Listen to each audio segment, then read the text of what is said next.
નમસ્કાર મિત્રો, સ્વાગત છે આપ સૌનો અમારી યુટ્યુબ ચેનલમાં। તો મિત્રો, હાલની આપણે વાત કરીએ તો ગુજરાત મહારાષ્ટ્રમાં કાળઝાળ ગરમીનું સંકટ તેમજ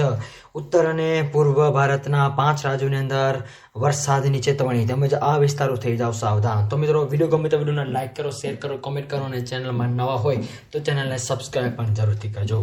તો મિત્રો, હાલની આપણે જો વેધર અપડેટની વાત કરીએ તો ગુજરાત રાજ્યની અંદર એક તરફ આપણે વાત કરીએ તો ભારે ગરમી પડી હોવાનું અહેવાલો મળી રહ્યા છે તેમજ મિત્રો ઉત્તર અને પૂર્વ ભારતના 5 રાજ્યોની આપણે વાત કરીએ તો વરસાદની ચેતવણી પણ આપવામાં આવી રહી છે, જેની અંદર મિત્રો આપણે બીજી બાજુ વાત કરીએ તો ગુજરાત મહારાષ્ટ્ર સહિતના અલગ અલગ ભાગોની અંદર કાળઝાળ ગરમી પડી હોવાનું સંકટ જોવા મળી રહ્યું છે।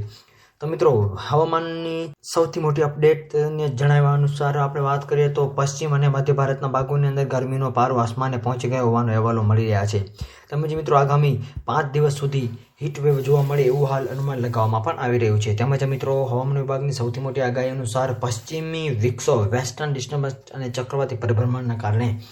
ઉત્તર અને પૂર્વ ભાગોના 5 રાજ્યોની અંદર હવામાનમાં પલટો જોવા મળશે એવું હાલ અનુમાન લગાવવામાં પણ આવી રહ્યું છે।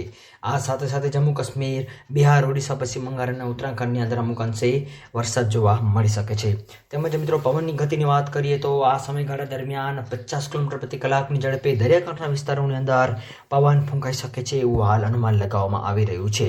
આ સાથે સાથે 10 થી 12 માર્ચની આપણે વાત કરીએ તો ભારે બરફ વર્ષા પણ જોવા મળી છે અમુક વિસ્તારોની અંદર અને અમુક વિસ્તારોની અંદર ગરમીમાં પણ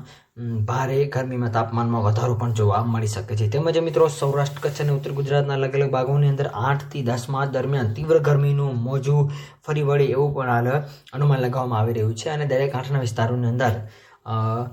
ગરમ અને ભેજવાળી હવામાન જોવા મળે એવું પણ અનુમાન લગાવવામાં આવી રહ્યું છે। તો મિત્રો, વિડીયો ગમે તો વિડીયોને લાઈક કરો, શેર કરો, કોમેન્ટ કરો અને ચેનલમાં નવા હોય તો ચેનલને સબસ્ક્રાઈબ પણ જરૂરથી કરજો। તો મિત્રો, આપ સૌનો ખૂબ ખૂબ આભાર।